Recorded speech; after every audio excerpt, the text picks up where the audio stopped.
कि कौन जीत हासिल करेगा। हालांकि यह संतुलन हमेशा के लिए नहीं रह सकता था। जैसे ही काली किरणें काले बवंडर में फैलने लगीं, उस जगह पर दरारें और तेजी से बनने लगीं जहां दोनों बवंडर टकरा रहे थे। इस दौरान बैंगनी सुनहरे बवंडर की शक्ति धीरे धीरे कम होने लगी। काले बवंडर ने इसे अंदर से कमजोर करना शुरू कर दिया। संतुलन तुरंत टूट गया।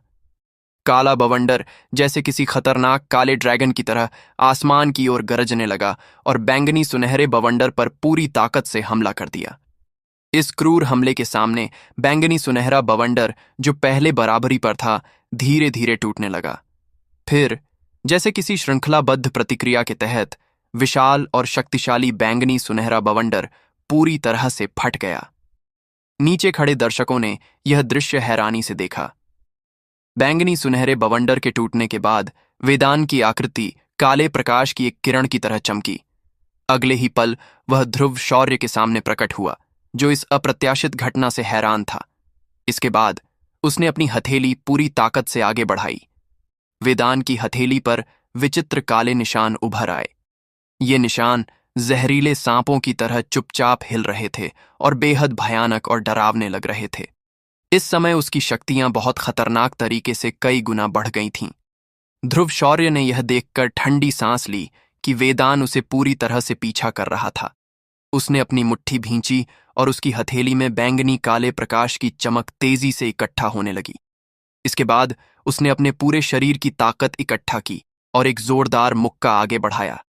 वेदान ने ध्रुव शौर्य को देखकर एक खौफनाक मुस्कान के साथ होंठ फैलाए जब उसने देखा कि ध्रुव उसके हमले का सीधा मुकाबला करने की तैयारी कर रहा है। उसका चेहरा पहले से भी ज्यादा खतरनाक लगने लगा। मुट्ठी और हथेली आपस में टकराई और एक विशाल ऊर्जा की लहर आसमान में तेज धमाके के साथ फैल गई। यह लहर इतनी प्रबल थी कि उसने आसमान के बादलों को पूरी तरह से बिखेर दिया। नीचे खड़े लोगों के चेहरों पर डर साफ झलक रहा था। ऊर्जा के इस भीषण प्रहार को देखकर उनकी सांसें थम गईं। उन्होंने देखा कि ध्रुव शौर्य का शरीर 10,000 फीट पीछे की ओर उड़ गया। नीचे खड़े लोग हक्का बक्का रह गए। क्या यह लड़ाई वेदान के पक्ष में खत्म हो गई थी? तभी बजंग ने गुस्से से मुट्ठी कसते हुए कहा, यह कैसे संभव है? पहले तो वेदान और ध्रुव शौर्य बराबरी पर थे। अचानक वेदान इतना मजबूत कैसे हो गया? मार्कस दुनिया के कुछ सदस्य भी सोच में पड़ गए। उन्हें यह बात समझ नहीं आ रही थी। फिर ध्रुव शौर्य ने खुद को संभाला। उसका चेहरा गंभीर था और उसकी लंबी बाहों पर अब भी काली शक्ति का असर था। ये काली शक्ति उसके शरीर में घुसने की कोशिश कर रही थी, लेकिन पूरी ताकत से उसने इसे रोक लिया। फिर ध्रुव शौर्य ने वेदान को घूरते हुए कहा, यह शक्ति तुम्हारी नहीं है, सही कहा ना? इस पर वेदान ने हल्की मुस्कान दिया और लेकिन उसने कुछ कहा नहीं, और उसने ध्रुव शौर्य को नजरअंदाज करते हुए कहा, तुम मुझे नहीं हरा सकते, क्योंकि मुझे हराने के लिए तुम्हारे पास इस दुनिया की खास चीजें चाहिए होंगी, जैसे प्राचीन निशान। लेकिन तुम मार्कस से हो और तुम अभी तो मुझे हराने के बारे में भूल ही जाओ। इस पर ध्रुव शौर्य के चेहरे पर थोड़ी परेशानी दिखने लगी। वह जानता था कि अभी जो शक्तियां वेदान ने इस्तेमाल की थीं, वह अंधेरे की शक्तियां थीं, और वह जानता था कि अगर वह इस दुनिया में अपनी दिव्य रोशनियों का उपयोग कर पाता तो वह बस अपना हाथ लहराने भर उसको खत्म कर सकता था। लेकिन परेशानी की बात यह थी कि वह अभी न तो अपनी पूरी शक्तियां इस्तेमाल कर पा रहा था और न ही अपनी दिव्य रोशनियों का उपयोग कर पा रहा था। फिर ध्रुव शौर्य ने दांत पिसते हुए कहा, चिंता मत करो वेदान, बस कुछ समय और, फिर मैं तुम्हें भी खत्म करूंगा और तुम्हारे उस राजा जायरन का भी। फिलहाल मेरा काम बस तुम्हें रोकना है, और मेरे पास इतनी शक्तियां तो है ही कि मैं तुम्हें रोक सकूं। तभी बजंग दौड़ता हुआ उसके पास आया और गुस्से में बोला, ध्रुव भाई, वह आदमी अचानक इतना ताकतवर कैसे हो सकता है? इस पर ध्रुव शौर्य ने हाथ उठाकर उसे चुप कराया। फिर उसने इशारे में बताया। इशारा देखकर वह आदमी समझ गया कि जिस चीज का डर था वही हुआ। यह आदमी एक अंधेरे का गुलाम था। तभी वेदान ने शैतानी इरादे के साथ ढेर सारी शक्तियां बाहर निकलनी शुरू की। उसने जानलेवा इरादे के साथ ध्रुव शौर्य की ओर देखा और एक ताकतवर हमला तैयार करने लगा। इस हमले को देखकर ध्रुव शौर्य के चेहरे पर हल्की परेशानी दिखने लगी। लेकिन ठीक उसी समय जब ध्रुव शौर्य परेशानी में था, एक परिचित हंसी दूर से गूंजी। यह हंसी शक्तियों से लिपटी हुई आसमान में गूंज रही थी। हाँ, सोचा भी नहीं था कि मार्कस का कोई व्यक्ति अंधेरे के गुलामों की शक्ति का उपयोग करेगा। यह तो सच में अप्रत्याशित है। ध्रुव शौर्य का शरीर हिल गया। उसने तुरंत पीछे मुड़कर आसमान की ओर देखा। उसकी आंखों में खुशी झलक उठी और उसने धीरे से कहा, अच्छा हुआ तुम आ गए छोटू। तभी आसमान में खड़े वेदान का चेहरा अचानक बदल गया। उसने तेज आवाज में पूछा, कौन है? नीचे खड़े मार्कस के कई योद्धा भी चौंक गए। उन्होंने तुरंत चारों ओर देखा, यह जानने के लिए कि बोलने वाला कौन है। दूर से एक तेज हवा का झोंका आया। कुछ ही पलों में एक आकृति आसमान में प्रकट हुई। सभी की नजरें उस पर टिक गईं। ये कोई और नहीं बल्कि छोटू था। तभी मार्कस के एक बुजुर्ग ने कहा, दोस्त, आप जो कह रहे हैं उसका क्या मतलब है? बुजुर्ग की नजरें छोटू पर गड़ी थीं। उसने साफ सुना था कि छोटू ने पहले क्या कहा, और बतौर मार्कस के बुजुर्ग वह अंधेरे के गुलामों शब्द से अच्छी तरह। यह episode RSGX silent killer super योद्धा से लिया गया है। इस चैनल पर 1000 से अधिक सब्सक्राइबर्स हैं। इस चैनल पर एक्स्ट्रा एपिसोड मिलेंगे, इसलिए जल्दी से ज्वाइन करें। डोंट इग्नोर 100% मिलेगा। परिचित था। इस पर छोटू ने बुजुर्गों को देखा और ठंडी हंसी हंसते हुए कहा, आपने सही सुना बुजुर्ग। मार्क्सियन जमघट पर न सिर्फ अंधेरे के गुलामों ने कब्जा कर लिया है, बल्कि आसमानी गुफा में जाल बिछाया गया है।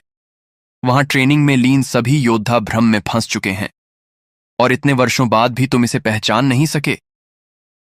इसके बाद छोटू के पीछे की जगह अचानक लहराई और एक अंधेरे सुनहरे बालों वाली विशालकाय आकृति उसके पास प्रकट हुई। उस विशालकाय आकृति की आंखों में असीमित गरिमा झलक रही थी।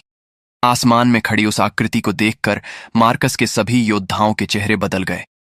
कुछ ही पलों में सभी घुटनों के बल झुक गए। उनकी सम्मानजनक आवाज पूरे क्षेत्र में गूंज उठी, महाबुजुर्ग को प्रणाम। चौक के बीच लोग घुटनों के बल झुके हुए थे। वहीं हर मार्कस के योद्धाओं के चेहरे पर खुशी और उत्साह झलक रहा था, जिसे छुपाया नहीं जा सकता था। उनके महाबुजुर्ग 100 वर्षों से ट्रेनिंग में लीन थे। वे अब वापस आ चुके थे। झुके हुए लोगों के बीच ध्रुव शौर्य सीधे खड़ा था। उसने आसमान में खड़ी प्रभावशाली आकृति की ओर देखा और हल्की मुस्कान के साथ अपने होंठ मोड़े। हालांकि उसकी आंखों में गहराई से खुशी और राहत झलक रही थी। आसमान में खड़े वेदान का चेहरा उस समय बदल गया जब उन्होंने देखा कि मार्कस के बुजुर्ग को प्रकट हो गए हैं। हालांकि उसने तुरंत अपने चेहरे के भाव छुपा लिए, फिर आदरपूर्वक झुककर बुजुर्ग को प्रणाम किया। बावजूद इसके उनकी आस्तीन के नीचे छिपा हाथ अनायास ही मुट्ठी में कस गया। छोटू के सामने खड़ी प्रभावशाली आकृति ने शांत होकर सामने की स्थिति का मुआयना किया। इसके बाद उन्होंने अपना सिर घुमाया और नीचे खड़े एकमात्र सीधे खड़े व्यक्ति की ओर देखा। तुरंत ही उनकी आंखों में एक जटिल भाव चमक उठा। तभी उस बुजुर्ग ने कहा, लड़के, तुम्हारी शक्तियां मार्कस के शक्तियों से मिल रही हैं। इसका मतलब तुम हाल ही प्लूटोनिया आए हो, और तो और तुम्हारी उम्र बहुत कम है। और इतनी कम उम्र में इतना शक्तिशाली हो, इसका मतलब जरूर तुम मार्कस के किसी महान दल से हो, है ना? वैसे ये बताओ, मार्कस में सब ठीक तो है? ध्रुव शौर्य ने मार्कस के बुजुर्ग की ओर देखा। उनकी आवाज में थोड़ा सम्मान था। उन्होंने आलस भरे लहजे में कहा, बुजुर्ग, फिलहाल तो मार्कस ठीक है, लेकिन अभी भी हमारे ऊपर जायरन का खतरा मंडरा रहा है। इस पर मार्कस के बुजुर्ग के चेहरे पर थोड़ी गुस्सा दिखने लगा और उसने कहा, ये कमबख्त शैतान वाकई एक बड़ी समस्या है। मार्कस के बुजुर्ग ने बाकी बुजुर्गों की ओर देखा। उनके चेहरे पर नाराजगी के भाव थे और उन्होंने गंभीर स्वर में कहा, बुजुर्ग, इस बार आपने मुझे सच में निराश किया है। आसमानी गुफा प्लूटोनिया में हमारे मार्कस के योद्धाओं के लिए एक महत्वपूर्ण स्थान है, लेकिन अंधेरे के गुलामों ने उसमें अनंत माया शैतानी फूल लगा दिए, जिससे ट्रेनिंग में लीन सभी योद्धा, जिनमें मैं भी शामिल था, भ्रम में फंस गए। अगर छोटू ने वहां चुपके से जाकर हमारी मदद न की होती, तो शायद हमारे मार्कस का जो भी योद्धा वहां जाता, वह भ्रम में फंस जाता। इस पर बाकी योद्धाओं का चेहरा सुन पड़ गया। ध्रुव शौर्य के खूबसूरत चेहरे पर एक ठंडी झलक उभरी। उसने पहले ही महसूस किया था कि आसमानी गुफा में कुछ गड़बड़ है। लेकिन उन्होंने कभी नहीं सोचा था कि यह सच साबित होगा। फिर छोटू ने उनके पास खड़े होकर कहा, अंधेरे के गुलामों ने सच में आसमानी गुफा के अंदर अनंत माया शैतानी फूल छुपाकर लगाए थे। वहां साधना में लीन सभी शक्तिशाली व्यक्तियों को भ्रम में डाल दिया गया था। तभी एक बुजुर्ग ने तुरंत अपने हाथ जोड़ते हुए अत्यंत विनम्रता से पूछा, लड़के, क्या मैं जान सकता हूं कि आप कौन हैं? इस पर छोटू ने कहा, मेरा नाम ध्रुव रायजादा है और मैं ध्रुव शौर्य भैया का छोटा भाई हूं। आसपास खड़े मार्कस दुनिया के सदस्य आश्चर्यचकित रह गए और उन्होंने ध्रुव शौर्य की ओर देखा। वे भली भांति जानते थे कि ध्रुव शौर्य कितना स्वाभिमानी और ताकतवर था। यहां तक कि इस समय मार्कस के बुजुर्ग भी उसे झुकाने में असफल रहते थे।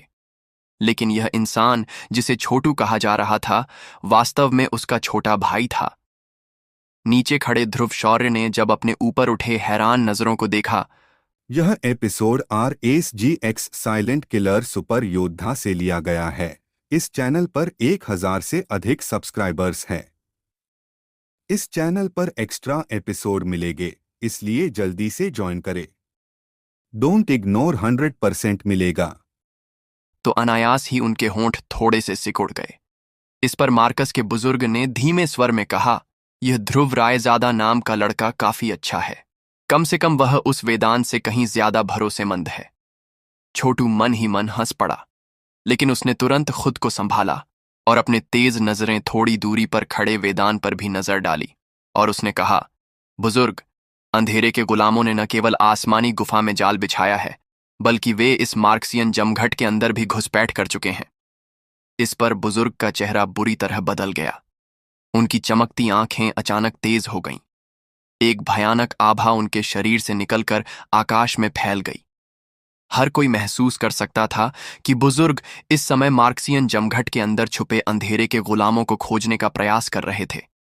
हालांकि उनकी कोशिशें पूरी तरह से बेकार साबित हुईं।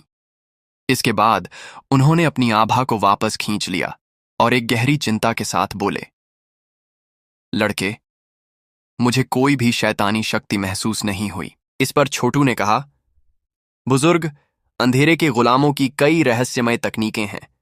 साधारण जांच से आप उन्हें नहीं ढूंढ सकते। इस पर बुजुर्ग ने कहा, क्या तुम्हारे पास इसका कोई उपाय है? बुजुर्ग ने अनुभव के साथ अपनी आंखें घुमाईं और छोटू की ओर देखा। छोटू, जो केवल महाप्राण रैंक पर था, ने आसमानी गुफा में भ्रम में फंसे महाबुजुर्ग को बचा लिया था। यह किसी साधारण महाप्राण रैंक के युवक के लिए संभव नहीं था। तभी मार्कस के महाबुजुर्ग ने हल्की मुस्कान के साथ कहा, इस मामले को इस लड़के पर छोड़ दीजिए। इसके बाद उन्होंने एक कदम आगे बढ़ाया और चौक पर नजर डाली। तुरंत ही आसपास की शक्तियां थोड़ी उग्र हो गईं। फिर छोटू ने सिर हिलाया और अपनी नजरें दो बुजुर्गों पर डालीं और उसने कहा, मैं जानना चाहता हूं कि कौन सा अंधेरे का गुलाम मेरे मार्क्सियन जमघट में इतनी हिम्मत दिखा रहा है। क्या आप दोनों अब भी छुपे रहना चाहते हैं? इस पर उन दो बुजुर्गों के चेहरे पर हल्का बदलाव आया। तुरंत ही उनकी आवाज थोड़ी भारी हो गई और उसने कहा, छोटे भाई, आप क्या कह रहे हैं? हमें कुछ समझ नहीं आ रहा। इस पर छोटू